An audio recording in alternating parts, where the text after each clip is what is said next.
2024 marks the 60th anniversary of the establishment of diplomatic relations between China and France.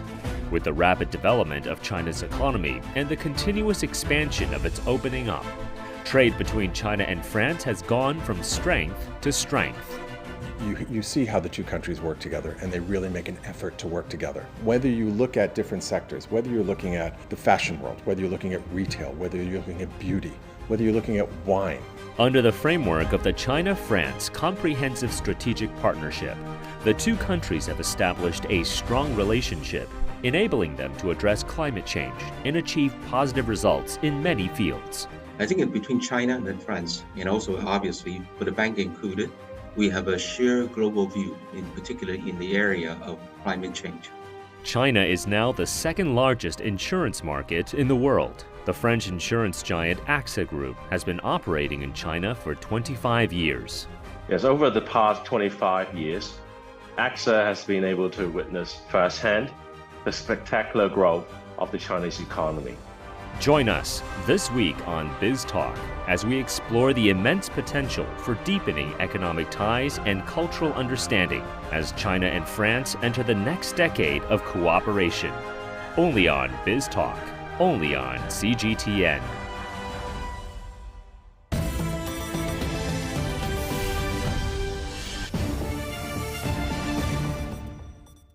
Welcome everyone to BizTalk. I'm Michael Wong. Well, 2024 marks the 60th anniversary of the establishment of diplomatic relations between China and France. Now, bilateral trade has grown by more than 800 times in nominal terms since diplomatic ties were established, from around $100 million in 1964 to over $80 billion in 2022.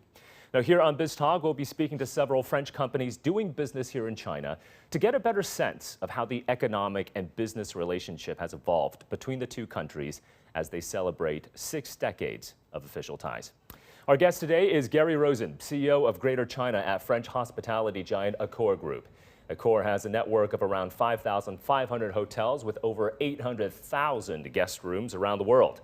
Now, as of the end of 2023, Accor had nearly 650 hotels in China, with plans to expand its offerings in the Chinese market. Gary, welcome to the program. Thank you so much for joining us. Thanks, Michael. Appreciate it. So, Gary, what are your observations in terms of how this economic relationship has played out between China and France in these 6 decades of diplomatic relations? And what's your outlook going forward for the business and economic ties between China and France?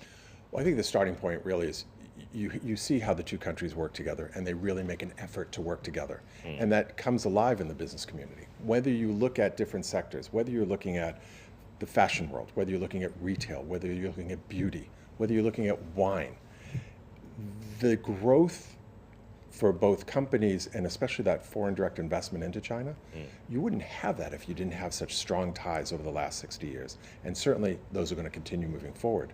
In our world also, in the world of hospitality, the idea of, and this trust that's been built between a French company and multiple Chinese companies to make a much wider proposition and growing the hospitality sector in China, that couldn't be done if you didn't have great relations and diplomatic relations and the recognition by the two countries and the governments of two countries.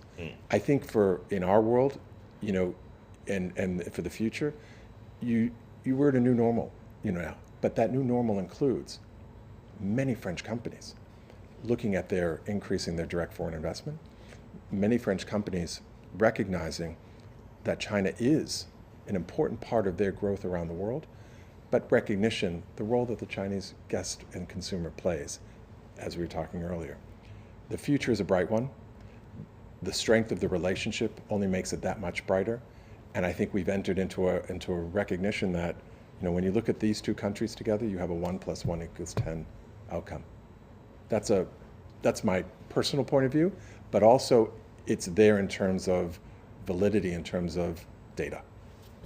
China and France designating 2024 as a year of culture and tourism between the two countries. As a French hospitality group, as one of the world's largest hospitality groups, what is Accor doing to really promote and boost culture and tourism exchanges between China and France? It is. I mean, you have to admit, and those numbers, by the way, are staggering. It's amazing how much growth. Yeah. I would say for us, it really comes down to starting everything from the idea, from the heart, and also from experience. Yeah. As a hospitality group, that's what we're all about. I think what's one of the most exciting things also is the Olympics. Yes. And they're taking place in Paris. In Paris, yes. Yes.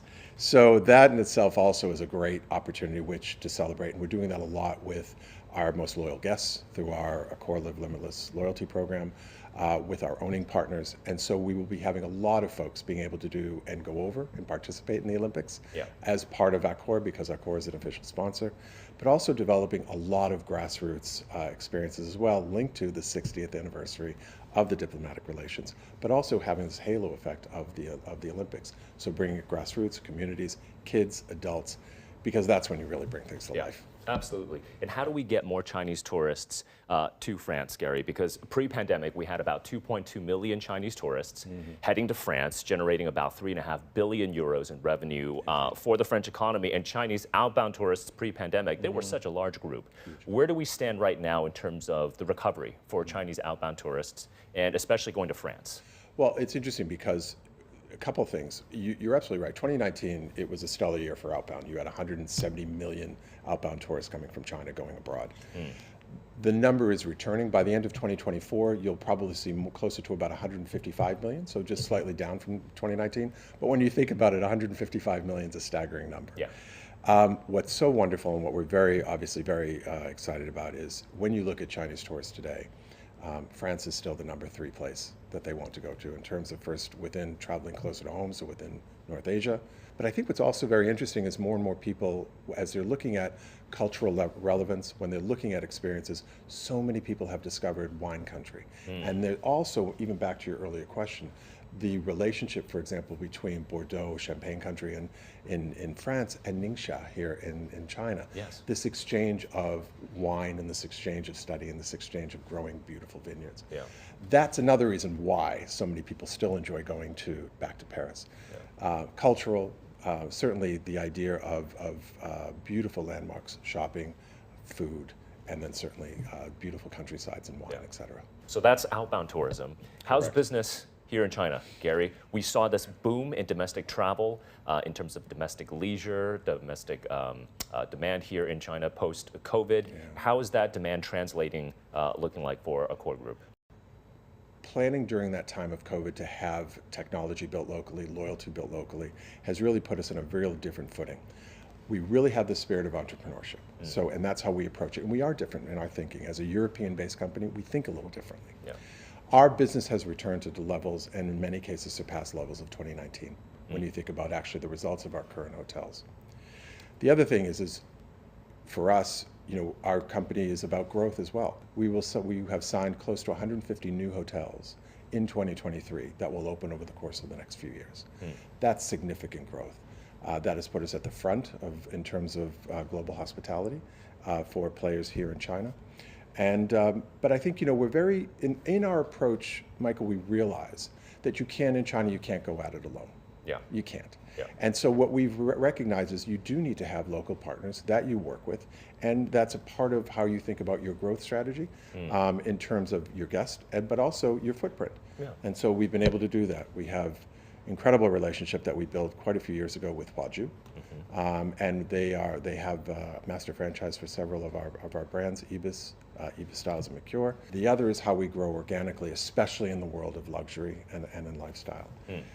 For us in particular, China offers a lot of opportunity. There's volume growth, and then there's growth where you have to learn and be able to also nurture your own brand's growth. And that's particularly why in this area we focus, particularly when you think about premium and luxury, we have that growth. And there's never been for us so much growth and opportunity. We have so much demand for our Fairmont brand. Yeah. So much demand going on for Raffles. Luxury and high-end luxury is alive and kicking in a big way, in addition to all the other segments that are growing. Yeah. I am so optimistic about what 2024 is going to offer just by seeing the results of 2023. Great. Gary, thank you so much for your time. Thank you.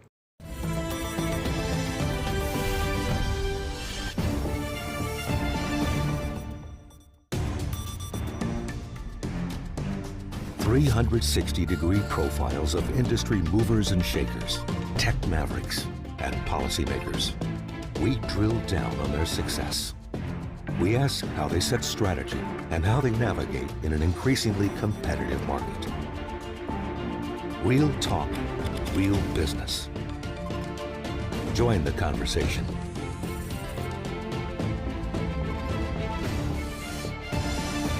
BizTalk, only on CGTN.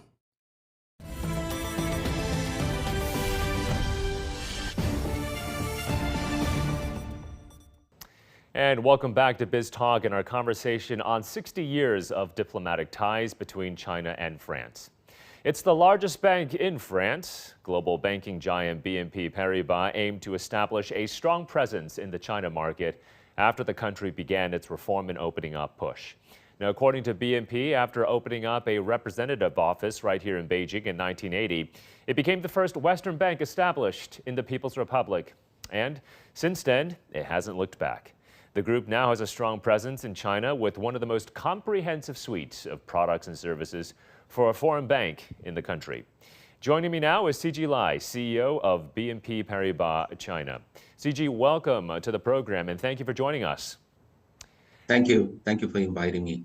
CG, I want to get your take first on the economic, on the commercial and financial relationship between China and France as the two countries, of course, mark 60 years of diplomatic relations in 2024. Okay. Actually, I want to bring up one of the most important points is, I think between China and France, and also obviously for the bank included, we have a shared global view, in particular in the area of climate change. I think the China and the France were obviously the very big supporter for the climate change back in the 2014. This is one. The second one is, when you look back for the last 60 years, the French companies, the multinational company in China, have participated in numerous of the building up of the local economy.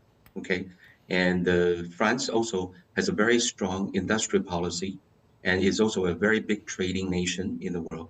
So I think in this many of the regard, we share a common value and a background in trying to promote the real economy, not only in France and also in China.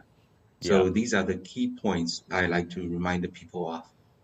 And CG, I'll ask you about in terms of how finance can drive climate change in just a second, but I want to talk a little bit more about the bank's history here in China first. So BNP Paribas, the bank was determined to do business here in China following, of course, the country's reform and opening up. And former BNP chairman Pierre Ledoux was the first high-level European banker to actually visit the Chinese capital. So walk us through a little bit more the group's journey, its story here in China since it first opened an office in Beijing in 1980. We established our representative office in Beijing back in 1980. Then in 1992, we were the first one. As a matter of fact, BNP created a lot of the first one in China among the foreign financial investors. We were the first one to build the joint venture with ICBC. We set up a company called International Bank of Shanghai and Paris. So that was back in 1992. And in 2003, we became the sole invested foreign banks here in China. And we have been in China going through a couple of changes, but what it hasn't changed, and throughout all these changes, we remain very committed to China. Along the way, from the 1980 till now, what is probably very obvious was the establishment of a bank here. But beyond that, we have invested in many of the joint venture in the financial sector with the various stakeholders in China. Yeah, so quite a robust relationship between BNP and, of course, the China market. But in terms of the specific milestones, CG, in your 4 decades plus here in the Chinese market, walk us through some of your most significant ones. Well, there are many. Because, we were the first one to get the underwriting license. We were the first one to get the custodian license. But if I need to ascribe to one key milestone, I will attribute to that back in 2011, when the company announced the renminbi internationalization and first implemented in Hong Kong. I think this is a very key milestone for the fact that the country is one of the biggest trading partner with more than 120 countries in the world. And then the BNP is an equally international bank. when you see the movement of these changes and whatever the measure that have come after that is to reinforce the internationalization, which is critical for this country and is also critical for us because, as an international bank, we are trying to promote international cooperation and also the trade, benefiting both the China and the France and also the EU. So we see that as probably the most probably overlooked milestone as might be cited by the people. Yeah. And of course, I think RMB internationalization, that would also be a key part of China's efforts to continue to integrate with the global economy, the global financial market system. In terms of the evolution of China's financial opening up, its capital market reforms, what's your perspective on that? And as you look forward, what kind of opportunities do you see for BNP as the country's capital markets continue to evolve, CG? I think the country has been trying to opening up the financial market in a measured way. I mean, this is critical because we are taking in a lot of the lessons we learned in the other parts of the world. What I see is we have been opening up a lot of the measures over the last 1 decade. I think what is important is we continue to open up, but what is equally important is as we go back and look what we have opened to see whether we have been maximizing or leverage those openings. And it is quite important because sometimes I felt the Chinese has done many of the opening up. But what is important is we need to maximize and leverage to see where we can calibrating some of the opening to achieve the best results. Yeah. And CG, of course, earlier you mentioned climate change. This, of course, is a common goal between China and France. France, a leader in renewable energy, China as well, and BNP, you are a global leader when it comes to sustainable finance. So how does the group view in particular the implications, the potential, I would say, of China's green finance market and what you can do here? As a matter of fact, there are the new one and the old one. Okay, for the new one, obviously, is now recognized that China is the leader in the EV car in many of the renewable energy sector. This is something we are very happy as a French bank working here in China to work into that area. But one also have to remember, China has a very big legacy industry that require the transitional financing. I think this is the part that got often overlooked. I think our job is not only to promote the EV, the new ones into France and into the rest of the Europe, but also at the same time to help the legacy and the established industries here to go for the transition, which is critical. Yeah, as well. I think absolutely that's a critical point. We see, of course, the surge in electric vehicles and solar panels, for example, but how do legacy industries like you just mentioned, how do they become greener? So that, I think, is definitely an area of opportunity. But there have been pessimistic headlines, CG, of course, about the Chinese economy in the global media. How does the group think about its long-term presence in China, as well as the long-term potential of the Chinese economy? Obviously, I cannot speak for the media who reports about China, but one thing I'm very sure, we have been building our presence here back in the 1980, and we have a very strong investment into the China. So the group has formulated its own judgment and the view about China. Now, I think that sometimes the best way to direct this question is to look at how much and how long we have been investing in China and the continuation of the investment in China. That will be one of the biggest self-evidence of what we think about China. And when you think about the near to medium term then, CG, what do you think are your top 3 priorities here in the Chinese market? I think the top priority is, to maintain our status. I'm sorry, I have to refer back to our bank to maintain our status as one of the leading EU bank here. But the second part, I think, in the otherwise difficult environment, I think we're trying to be the connect and the bridge between the China and the rest of the world. As I said, China is the biggest trading partner to the rest of the world. And then the BNP Paribas has a global networking. And then there are so many new things coming out from China, the new industry and everything. Our job is to serve our clients both onshore and offshore, both the Chinese clients and the EU clients. And I think this will be critical to navigate all of us into a new world. Yeah. So then, CG, how does BNP Paribas see the trajectory of China-France economic relations as it embarks on this new decade of diplomatic ties? And looking ahead, what specific sectors do you see as the most promising for French investment here in China?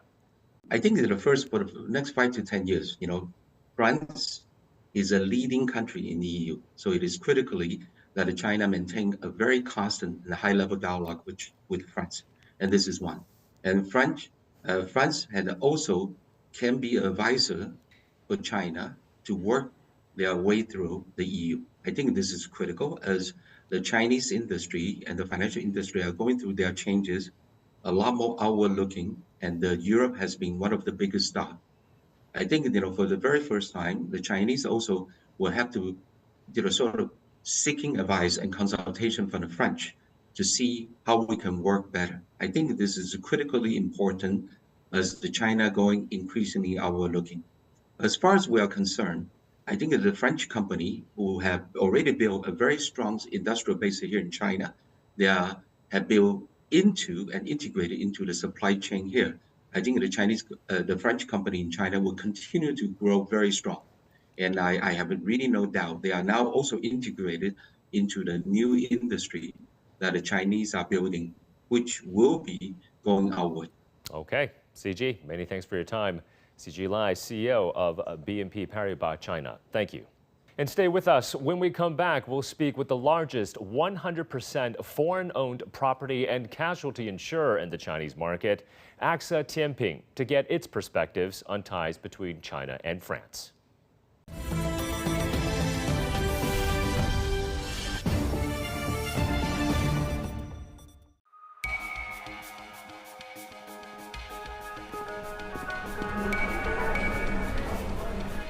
You're watching breaking news on CGTN.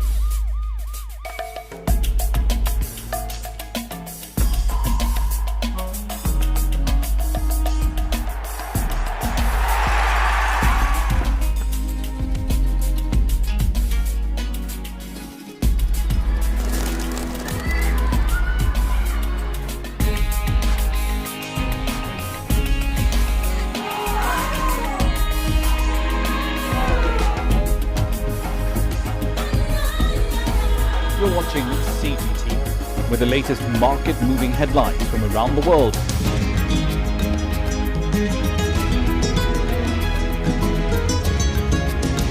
Welcome to the world today on CGTN.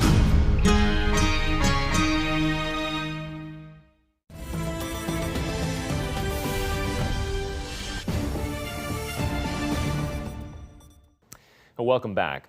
Well, China is now home to the second largest insurance market in the world. French insurance giant AXA Group has been serving customers here in China for a quarter century now. AXA Tianping is the group's property and casualty company in the Chinese market and is the largest 100% foreign-owned P&C insurer here in China. My next guest is Kevin CHOR, CEO of AXA Tianping. Kevin, thank you so much for joining us on the program. Pleasure is mine. So, Hello. Kevin, since AXA first entered the Chinese mainland market 25 years ago, what would you say are some of the most notable achievements for the group? Throughout the 25 years we've been in China, we've been able to witness firsthand the spectacular growth of the country. Persistent, continuous rising living standards, continuous building of infrastructure, both physical and digital, and the more recent commitment to climate change, as well as the rise of industries becoming world-leading on many fronts. And all of which I believe have created numerous opportunities for firms like AXA.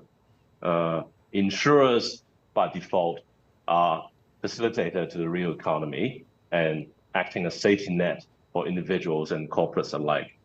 So we cherish these opportunities. For AXA Tianping in particular, we are particularly proud to be amongst the largest foreign insurers in China. We are very proud to have been able to develop our electric vehicles business throughout the past 2 years, growing that more than twofold. Very proud to have been able to participate in numerous climate-related projects, insurance projects across the country, and very proud to have been able to grow massively our health portfolio, covering mass market to the more affluent, truly bringing protection to the public. Yeah. And speaking of those opportunities, Kevin, how do you think about your growth potential? How does AXA think about not just the growth potential, but then the strategy going forward in, again, what is now the second largest insurance market in the world? And how important are local partnerships for AXA, Kevin? I believe there are two keys to success for AXA Tianping going forward in China. The first will be about anchoring our business principles, our business strategies against the ESG construct, right? On the E front, the environmental front, that will take us becoming more active and more proactive in covering green-related insurance, including electric vehicle motor insurance and including climate-related projects. On the S, social front, we are very proud to have been able to, in addition to building our individual retail health business, be able to participate in numerous public-private protection schemes across the country, bring protection to the wider mass. The second key to success will be our move to become even more active in participating in and in facilitating insurance transactions between China and the rest of the world, which I believe will grow strongly in years to come as the Chinese insurance market gain more influence on the world stage and as more Chinese firms across various industries expand their footprint globally. Yeah. And Kevin, we of course see a rapidly evolving insurance market here in China. How is AXA Tianping thinking about its service offering here in this market and meeting the growing expectations of the Chinese customer? Yes, in the next few years, we'll continue to leverage our global expertise in bringing innovations through various product lines to support the real economy. Electric vehicles, motor insurance, climate-related insurance projects, just to name a couple of examples. We'll continue to assist Chinese firms to expand the global footprint, notably through the Belt and Road Initiative.